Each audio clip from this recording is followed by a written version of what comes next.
If you're struggling with knowing how to write your abstracts for your research articles, I'm going to cover exactly step by step what you need to do to be able to write your abstract for your research articles. Towards the end of this video, I'm also going to go through one of my own abstracts for a published research article and show you how I applied these steps within that abstract as well. I'm Dr. Elena Reister, and I have my PhD in chemistry. On this channel, I create content that helps you complete your research with more confidence and less effort.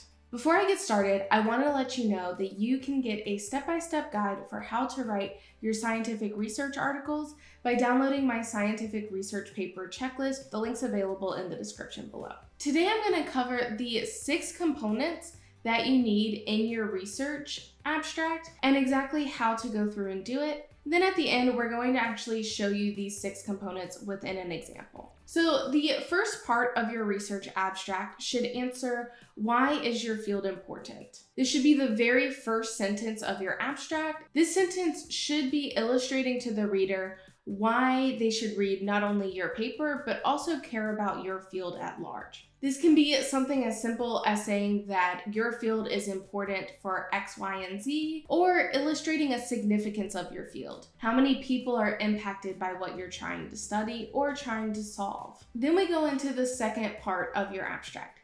The second part of your abstract should only be about 1 to 2 sentences detailing what the field you're studying is. So if someone's reading your abstract and you tell them why it's important and then immediately jump into the results, they may not even have enough information to even understand the results you're saying. Giving them 1 to 2 sentences of background can help them actually be more productive in reading your abstracts and understand what your general conclusions are once you get to your results. The third component of your research abstract should be in illustrating the gap or the problem in your field. What is your research paper actually solving, and how is that helping out your field at large? This again should only really be 1 sentence, and it gives context for the person who's considering reading your paper to actually understand the novelty of it. The fourth component of your research article abstract is identifying how you filled in the gap or solved the problem that you illustrated in your third component.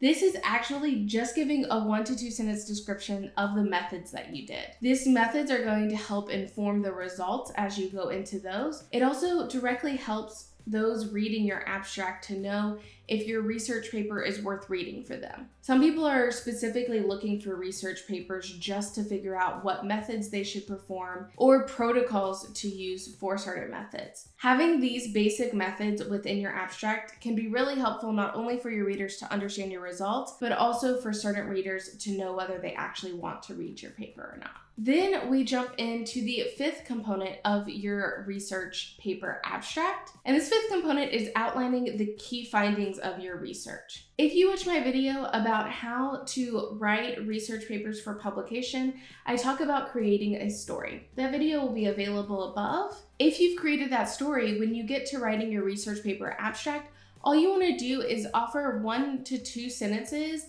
about the major conclusions that you found within that story. The 6th component to your research paper abstract is talking about how this paper pushed the field forward or built upon the field. This can be directly related to that gap or problem that we talked about above. But in here, really, this is what a conclusion should be. So you're concluding what your paper did, but just saying what it did isn't really useful within an abstract because you already have all of the key findings within your abstract already. So instead, talk about how it pushed things forward. Is it the first paper that did X, Y, or Z? And how is it actually moving your field forward? What is the novelty there in your paper? What is the significance of your paper? This is going to be really helpful again for people deciding if they want to read your paper and to be able to have it more easily published, because peer reviewers can see within the abstract itself both what the gap you're trying to solve is, what you did,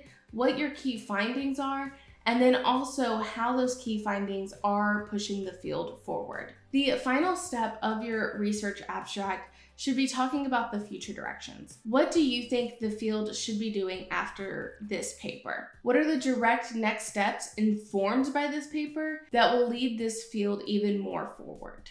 Ultimately, these 7 components are really helpful for you to be able to write your research article abstracts in a way that's going to make it more likely that you're going to get papers accepted and more helpful to your readers in the future. So now I want to jump into a previous research article abstract that I've written and show you really the applicability of these 7 components in an abstract. In this first sentence, I'm actually addressing 2 of the components. I did this a little bit out of order of how I talked about earlier, where the first part of the sentence is talking about why my field is important. My field in this case is steroid analysis. It's important for both the medicine and the forensics field. The second part of the sentence is talking about the problem that I'm attempting to solve. So steroid analyses can be really challenging and complex, and that's what I'm going to attempt to solve in this paper using eye mobility. Next, what I'm going to do is give background to the field or talk about what my field is. So in this case, I'm talking about the previous methods that have been used in steroid analysis up to this point and why those are not really advantageous. And then I'm jumping into what I'm specifically using, which is eye mobility spectrometry, and being able to apply this and talking about how I'm using it in concert with metal adduction and multimerization. This is the background. It's only a 1-sentence background, but this is the background that gives my reader the ability to understand why I'm doing what I'm doing and being able to understand what I'm doing within the context of my methods and results that I'm going to cover.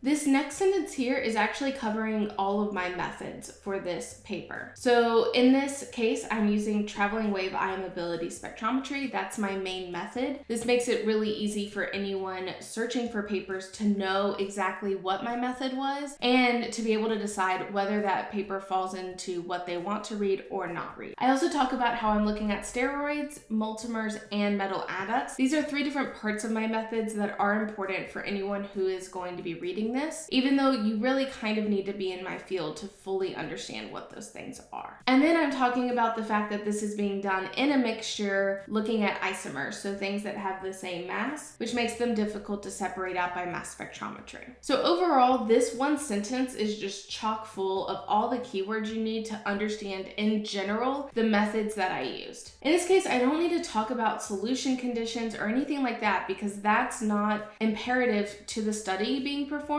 or to understanding the key results. The next big part of this research paper abstract is all about the key findings that I found. So within my figure outline, I can then go and basically for each section or for each main figure, I can have a half a sentence to 1 sentence explaining what the key findings were. So in the first one, I talk about the main conclusion of my first section, which was all about the formation of heterodimers or heteromultimers. The second sentence, I talk about another big conclusion of my paper, which was talking about the agreement between something called a collision cross-section, which is just a property of a steroid, but talking about that between the mixtures that I'm running and the standards that were previously ran. And then my last sentence in this section is talking about the last main experiment that I ran, which is the last section of the results section of this paper, talking about a super complex mixture and seeing if we still maintain decent separation whenever we're actually combining multiple steroids together. The final sentence of this abstract is talking about the significance of this paper. So I'm talking about how this paper is further demonstrating the potential of eye mobility mass spectrometry to provide a rapid separation and analysis for steroids. In this case, I'm not rehashing what my key findings were, but instead I'm saying, based on these key findings, this is how this paper is moving the field forward. This abstract actually didn't include the 7th component, which is talking about future directions. As you can see, it still got published, but I think having that extra sentence probably would have really brought it all together and led the reader into directly what could be talked about next. I hope this example gave you an idea of how to actually apply these 7 different components into actually creating a really nice cohesive abstract for publication in your research articles. Again, if you're working on a research paper, please get my free download scientific research paper checklist that's going to help walk you through step-by-step how to complete your entire research paper, and it's really going to increase your chances of acceptance by creating a higher quality paper to be published. I hope you enjoyed this video, and I look forward to seeing you in the next one.